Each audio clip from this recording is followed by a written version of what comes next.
La confidentialité en arbitrage est quasi absolue. La sentence ne sera pas publique, sauf à ce que les parties se mettent d'accord là-dessus. Alors que le jugement, il est public et puis maintenant, très rapidement, sur les bases de données, très facilement accessible. Ça, c'est un des points forts. L'autre point qui est souvent discuté, c'est à la fois celui du coût et du délai.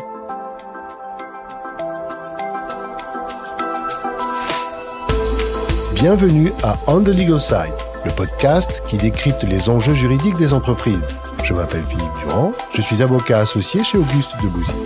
C'est ici, au cœur du cabinet, que je tends le micro aux experts qui le composent pour avoir leur regard sur des problématiques déterminantes pour les organisations et les dirigeants qui nous accompagnent au quotidien.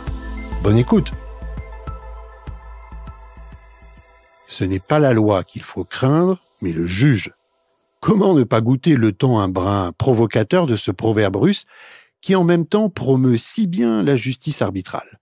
En effet, l'arbitrage est une procédure alternative de règlement des litiges, souvent internationaux.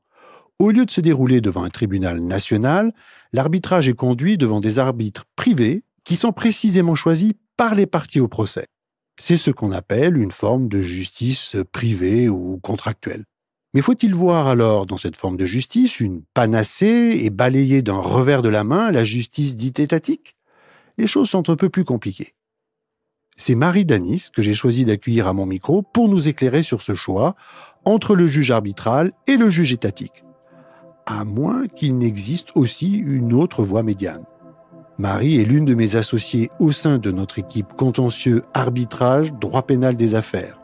Avant de nous rejoindre en 2006, Marie avait, comme moi, passé plusieurs années dans un cabinet britannique où elle pratiquait déjà le contentieux commercial classique conjugué à l'arbitrage.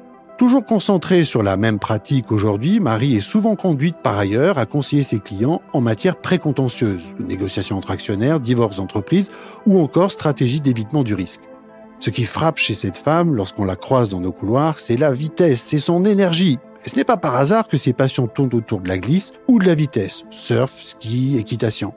Discipline qui vous expose au danger d'une mauvaise lecture du risque, c'est l'expression même de Marie que j'aime beaucoup, quand elle évoque le risque d'une chute à cheval ou de se faire rouler par une vague. Bonjour Marie. Bonjour Philippe. Rappelons que l'arbitrage d'un litige, je le disais tout à l'heure, en général avec une dimension internationale, est une procédure encadrée par notre code civil et choisie par les parties par le biais d'une clause compromissoire qui figure à un contrat qui lie les parties ou par le biais d'un compromis. Dans les grandes lignes, Marie, quelles sont les spécificités de la justice arbitrale par rapport à la justice étatique? Philippe, vous avez déjà souligné que la justice arbitrale permet aux parties de désigner les arbitres.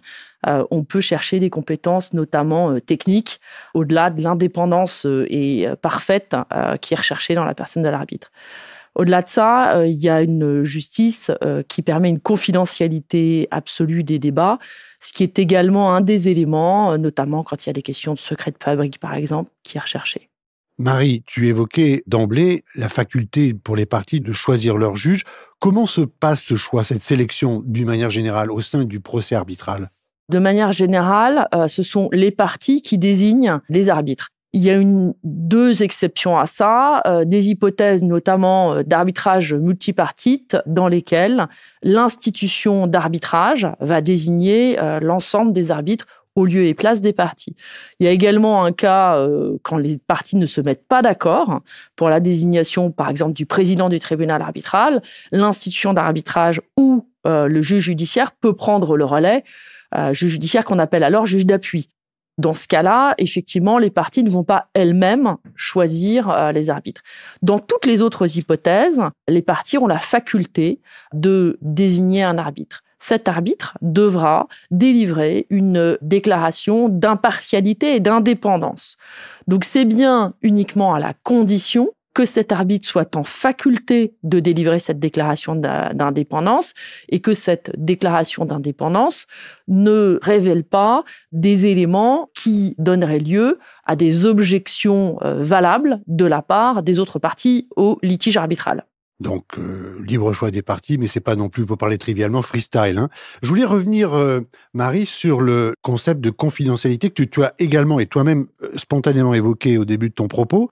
Est-ce que la justice pour revenir à la justice étatique, est-ce que cette justice-là n'expose pas les parties justement à une totale publicité? Et est-ce que ça reste vrai, ce risque de publicité totale reste quand même vrai depuis les lois ou la loi récente sur le secret des affaires? Ce qu'on peut dire de la justice étatique, c'est déjà pour des parties étrangères, en France, la publicité du procès judiciaire est limitée. Aux États-Unis, par exemple, les pièces et les écritures sont publiques, ou en tout cas les écritures le sont, et un certain nombre de documents en Angleterre également le sont aussi. Donc déjà, la publicité est limitée en France, en ce sens qu'en amont de l'audience de plaidoirie, on a une vision de l'existence d'un procès judiciaire, mais des tiers ne peuvent pas avoir accès à son contenu précis. Ça, c'est la première chose et c'est une différence importante par rapport à d'autres pays.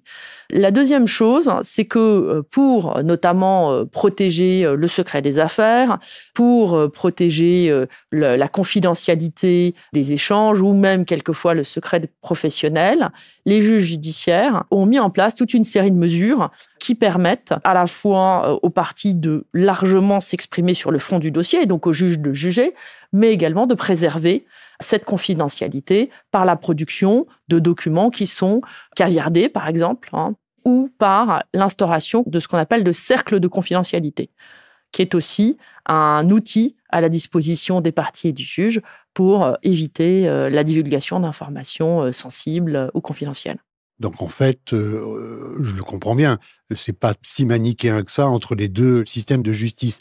Et alors, est-ce que ces deux types de justice, étatique d'un côté et arbitrale de l'autre, sont vraiment totalement étanches? Puisqu'en fait, j'ai compris que les parties au procès arbitral peuvent avoir recours au juge étatique, par exemple, pour l'exécution de la sentence arbitrale. C'est ce qu'on appelle savamment l'exéquatur, c'est ça, hein? Le système de la justice arbitrale est indépendante du système judiciaire dans le pays duquel il y a un siège de l'arbitrage. C'est là où se situe l'arbitrage.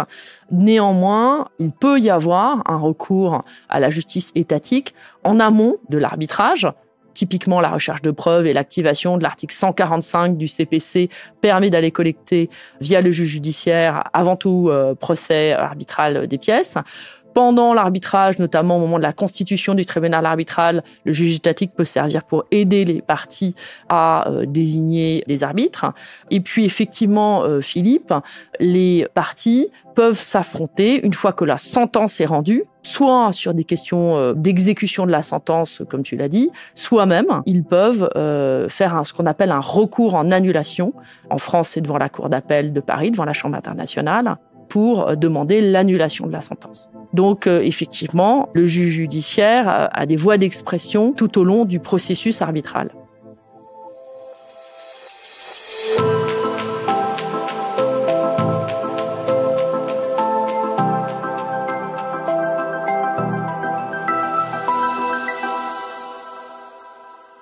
C'est intéressant que tu parles de l'article 145 parce que nous avons consacré un podcast avec Marie Valentini précisément à cette procédure versus tous les autres outils qui étaient disponibles sur le plan international. Et alors, tu m'as servi la transition sur un plateau, tu parlais des chambres internationales et j'y faisais allusion dans l'introduction. Il y a une voie médiane entre les deux. Il y a ces fameuses chambres internationales qui existent au sein du tribunal de commerce de Paris, au sein de la Cour d'appel de Paris, c'est là que tu en parlais depuis 2017-2018. Alors, est-ce que là, on parle d'une justice également choisie par les parties et pour certains litiges seulement? Comment fonctionnent ces chambres internationales? Les chambres internationales peuvent être saisies de deux manières. La première, c'est quand, confronté à un litige international et en application des règles françaises de compétence, le dossier est dirigé vers ces chambres. C'est notamment des hypothèses dans lesquelles le litige met en jeu les intérêts du commerce international. C'est la définition qu'on a en droit français. Et à ce moment-là, le tribunal de commerce de Paris oriente le dossier vers ces chambres-là. Ou, dans d'autres hypothèses, c'est une attribution de juridiction par l'insertion dans un contrat international d'une clause attributive de compétence qui désigne nommément la chambre internationale, par exemple, du tribunal de commerce de Paris en première instance. Donc, c'est les deux voies de saisine de ces juridictions. Il peut y avoir, Marie, parfois un protocole spécifique qui s'applique à la procédure devant ces chambres. L'idée, c'est de renforcer, bien évidemment, l'attraction de la place de Paris comme place de résolution des litiges. Les juristes français, et notamment que ce soit les juges ou les avocats, ont bien conscience que notre système judiciaire purement civiliste n'offrait pas suffisamment, au goût en tout cas de juristes de common law, de moyens en termes probatoires et notamment d'audition de témoins. Donc il a été prévu de mettre en place un protocole spécifique qui aménage la procédure pour la rendre moins purement civiliste et plus proche de ce qu'on voit devant les juridictions de common law, avec notamment la possibilité d'entendre des témoins, avec la possibilité, même si la langue de la procédure reste le français, de mener un certain nombre de phases en anglais. Voilà, donc il y a des aménagements qui sont prévus très précisément par le protocole à cet égard. Est-ce que la présence d'une partie américaine dans un procès, qu'il soit arbitral ou pas, change un peu la donne pour toi ? Oui, souvent, notamment si cette partie américaine a des conseils américains qui sont habitués à une procédure qui est très différente de la nôtre. Effectivement, la procédure civiliste offre beaucoup moins de moyens en matière d'appréhension de la preuve. On a parlé du 145 tout à l'heure et Marie-Valentini a fait un podcast. Ça permet de récupérer de manière quand même assez limitée des documents. Il n'y a pas, en tant que tel, devant les juridictions françaises ou même à l'arbitrage, de phase de discovery. Donc, les avocats américains, par exemple, peuvent être tentés d'importer des mécanismes qui leur sont familiers et dont ils sont absolument persuadés qui sont de nature à faire se révéler ce qu'ils considèrent être la vérité dans un dossier. Et c'est la même chose au travers des auditions de témoins. Aux États-Unis, par exemple, les témoins peuvent être déposés, c'est-à-dire appréhendés même au sortir d'un avion pour faire des déclarations sous serment dans un système à la fois contraignant et assez impressionnant. Nous n'avons pas du tout l'équivalent dans notre système. Donc, voilà, il peut y avoir des tentatives de réintroduire des mécanismes étrangers. Qu'est-ce qui va, selon toi, faire la différence quand tu orientes un litige que tu as confié à un client vers l'une de ces, j'ai envie de dire, 3 voies qu'on a évoquées depuis le début de cette discussion, la justice étatique avec les chambres internationales, j'en compte 2, et l'arbitrage? Quels vont être les paramètres, les critères que tu vas prendre en compte spontanément? Souvent, la première qui est évoquée, c'est la confidentialité. La confidentialité en arbitrage est quasi absolue. La sentence ne sera pas publique, sauf à ce que les parties se mettent d'accord là-dessus, alors que le jugement, il est public et puis maintenant, très rapidement, sur les bases de données, très facilement accessible. Ça, c'est un des points forts. L'autre point qui est souvent discuté, c'est à la fois celui du coût et du délai. Alors, sur le coût, la justice arbitrale est en France considérée comme plus onéreuse que la justice étatique, ce qui n'est pas le cas de pays de common law, par exemple. Mais les arbitres, et c'est un débat qu'on a à la fin de la procédure d'arbitrage, sont susceptibles de mettre 100% des coûts d'avocat et d'arbitrage et autres coûts annexes à la charge de celui qui perd le dossier. Donc, l'avance est significative, mais en cas de victoire totale, on peut recouvrer quasiment 100% de ses coûts, ce qui est un driver également important.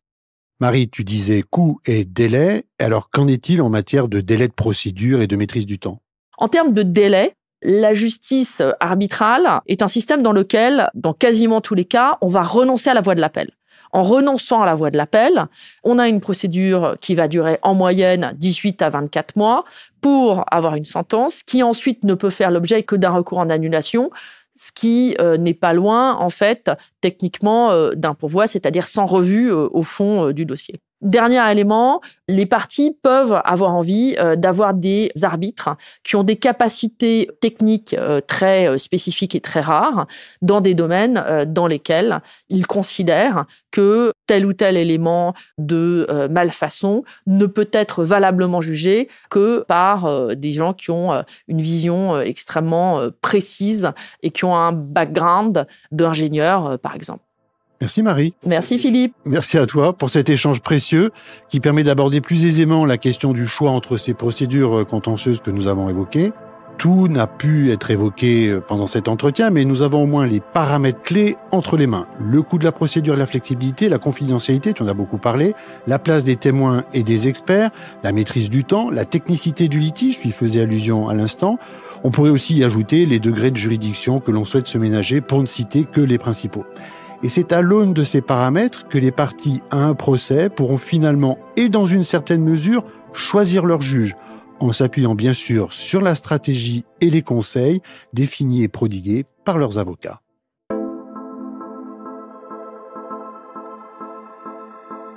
Vous venez d'écouter On the Legal Side, un podcast signé Auguste Debouzy. Un grand merci pour votre écoute. Pour être notifié des prochains épisodes, n'hésitez pas à vous abonner depuis votre plateforme préférée. Pour découvrir le cabinet, ses équipes et ses actualités, rendez-vous sur le site www.auguste-debouzy.com ou dans la description de cet épisode. Cette série audio a été conçue, écrite et réalisée en collaboration avec Aparté Studio et Le Son de l'Encre. À bientôt.